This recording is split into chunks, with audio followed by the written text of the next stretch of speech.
আবারও একটা নতুন রেসিপি নিয়ে আমি হাজির হয়ে গেছি। আমি বান্টি, আপনারা দেখছেন বান্টির রান্নাঘর। আর এই রেসিপিটা হচ্ছে এমন একটা রেসিপি যে সবজিটা কিন্তু অনেকেই পছন্দ করে না। যেমন আমার ঘরেতেই ছেলে কিন্তু এই সবজি একেবারেই খেতে চায় না। হ্যাঁ, এটা হলো পটল। আর আমার কাছে পটল ছিল, পটলটা দুদিন হয়ে গেছে, তাই হয়তো অতটা সতেজ নেই। তো যাই হোক, এই পটলটা রান্না করলে অনেকেই কিন্তু তরকারি আলুর খাবে না। সেক্ষেত্রে আমি নতুন এখানে জিরে, ধনে, লঙ্কা গুঁড়ো, হলুদ গুঁড়ো, নুন আর মাঝখানে নিয়েছি একটুখানি চিনি। এবারে রান্নাটা শুরু করবো। আর তার জন্য তার সঙ্গে নিয়ে নিয়েছি পেঁয়াজ, টমেটো, কাঁচা লঙ্কা, আদা। কড়াইয়ের মধ্যে দিয়ে দেবো তেল। সর্ষের তেলটাকে অবশ্যই গরম করে নেবো। যে কোনো রান্না সর্ষের তেলে করলে কিন্তু যেমন হয় কালার, আর সেই রকমই হয় রং। তো আমি এখানে গণেশের সর্ষের তেলটাই ব্যবহার করছি। আর এবারে কিন্তু পটলটাকে চিড়ে নেবো। পটলটাকে চিড়ে নিলাম যাতে করে ভেতর পর্যন্ত মশলা পৌঁছায়। পটল যদিও জলীয় একটা সবজি, তো সেক্ষেত্রে পটলকে টেস্ট করা অত সোজা নয়। সেটাকে ভালোভাবে রান্না করলে তবেই পটলের টেস্ট হয়। তাই জন্য অনেকে রান্না করতে অনেকেই পটল পছন্দ করে না, যেহেতু জলীয় একটা সবজি, কিন্তু পটলের গুণ কিন্তু অনেক। তো যাই হোক, এবারে আমি পটলগুলো মাঝখান দিয়ে যেভাবে চেরা লাগিয়ে পটলটা গরম সর্ষের তেলের মধ্যে দিয়ে এবারে ভাজবো। পটল ভাজতে একটু সময় লাগে, তো সেক্ষেত্রে পটলটাকে একটু সময় দিয়ে ধৈর্য দিয়ে ভাজতে হবে। তো এখানে লাল করা পর্যন্ত আমি পটলটাকে নাড়াচাড়া করব।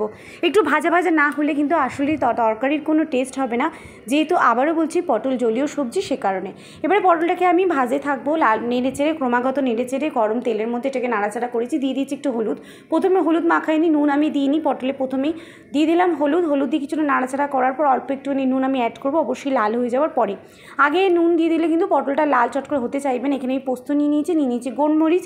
আর এটাকেও আমি মিক্সি জারের মধ্যে দিয়ে দিলাম, যেখানে আদা, রসুন, টমেটো, পেঁয়াজ আছে, কাঁচা লঙ্কার সঙ্গে একটুখানি পোস্ত। এখানে হাফ চামচ মধ্যে পোস্ত নিয়েছি, আর নিয়ে নিয়েছি গোলমরিচ। পোস্তটা এখানে অপশনাল, আপনারা চাইলে দিতে পারেন, নাও দিতে পারেন, তাহলেও কিন্তু টেস্ট দুর্দান্ত হবে। এবারে ওই যে মিক্সিতে মশলাটা আমি করেছি, সেকেন্ড দিয়ে 3 চামচ মশলা আমি দিয়ে দিলাম পটলের মধ্যে। পটলের পরিমাণ অনুযায়ী মশলাটা রাখবেন। এবারে ভালো করে মশলাটা কষিয়ে নেবো। হ্যাঁ, পটলটাকে আমি একদমই আগে তুলিনি, পটলটাকে কিন্তু দিয়েই আমি কষছি। পটলটা লাল হয়ে গেছে, তারপর ওই তেলের মধ্যেতেই আমি দিয়ে দিলাম মশলাটা দিয়ে ভালো করে কষে নেব। পেঁয়াজ, আদা, রসুনের কাঁচা গন্ধটা যাওয়া পর্যন্ত ভালো করে নাড়াচাড়া করব।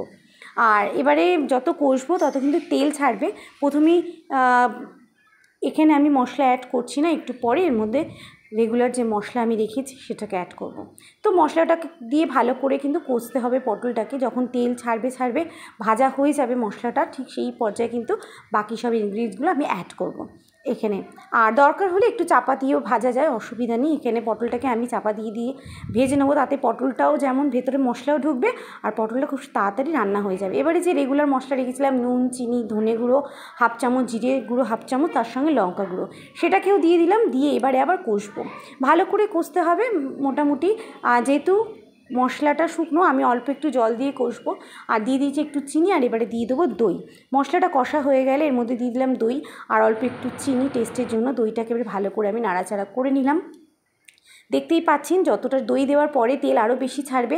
একটু রেখে দরকার হলে চাপা দিয়েও এটাকে কষানো যায়। এতে করে কি হয়, একবারে আলাদা করে মশলা কষারে পটলটাকে পরবর্তীকালে সেদ্ধ করতে হতো। যেহেতু আমি এতে কোনো রকম জল ছাড়াই জল ব্যবহার করব না, সেই ক্ষেত্রে আমি এখানে পটলটার সঙ্গে মশলাটাকে কষাবো পটলটা ভাজার পরে। তো সব মশলা সেইভাবেই আমি অ্যাড করলাম। এবারে ফাইনালি এর টেস্ট আরও বাড়ানোর জন্য এর মধ্যে দিয়ে দিলাম পনির। এটা আমার ঘরে কাটানো পনির দিয়ে আমি করেছি, দুধ কাটা দিয়েই যে ঘরের পনির দিয়ে করেছি। আপনারা চাইলে পনির গ্রেট করেও দিতে পারেন, বাজারের কেনা পনির গ্রেট করেও দিতে পারেন, তাহলেও কিন্তু টেস্টের কোনো হেরফের হবে না। আর ঘরে চাইলে সেই পনিরও দিতে পারেন। এখানে আমি পনিরটা ভালো করে অ্যাড করে এবারে পটলটাকে কষাবো। অবশ্যই পনিরটা মশলাগুলো ভালো করে কষানো হয়ে যাওয়ার পরেই পনিরটা অ্যাড করতে হবে। মশলা কাঁচা থাকলে পনির অ্যাড করলে কিন্তু সেক্ষেত্রে টেস্ট অত ভালো হবে না। মশলাটা পুরোপুরি যখন কষানো হয়ে যাবে, যেই পর্যায়ে জল দেওয়ার কথা সেই পর্যায়ে আমি অ্যাড করে দিলাম পনিরটা। এটা একেবারেই আমি মাখা করব। আপনারা চাইলে অল্প একটু গরম জল অ্যাড করতে পারেন, আমি বিনা জলেতেই কিন্তু এটা একদম শুকনো করব। যেহেতু পটলটা আগেই আমার কষতে ভাজার সঙ্গেই সেদ্ধ হয়ে গেছে, সেক্ষেত্রে আলাদা জল না দিলেও কোনো অসুবিধা নেই, পটল কিন্তু অলরেডি কষার সঙ্গে সেদ্ধ হয়ে গেছে।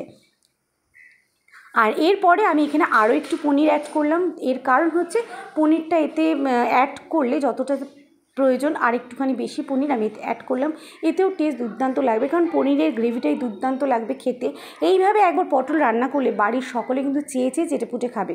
আর পনির সাধারণত আমাদের ঘরে থাকে, তা না হলে দুধ যখন তখন কাটিয়ে কিন্তু এইভাবে পনির পটল করতে পারেন। আশা করছি আপনাদের প্রত্যেকের এই রেসিপিটা খুব ভালো লাগবে। আর রান্না করে অবশ্যই আমাকে জানাবেন কেমন হয়েছে। নামানোর সময় একটুখানি ঘি গরম মশলা দিয়ে নাড়িয়ে নিয়েছি। কোনো রকম আমি এখানে জল ব্যবহার করিনি, একেবারে কষা কষা পটল পনিরের রেসিপি। আপনাদের কেমন লাগলো জানাতে ভুলবেন না। দেখা হচ্ছে নেক্সট ভিডিওতে। আর রেসিপিটা ভালো লাগলে অবশ্যই কমেন্টে লিখে জানাবেন আপনাদের এই রেসিপিটা কেমন লাগলো। এবারে সার্ভ করে দিয়েছি গরম গরম ভাতের সঙ্গে, লুচি, রুটি, পরোটা, যেটা দিয়ে ইচ্ছে খেতে পারেন, কোনো অসুবিধা নেই। আর ফাইনাল লুক এটা। আজকের মতো বাই অ্যান্ড টেক কেয়ার। দেখা হচ্ছে নেক্সট ভিডিও।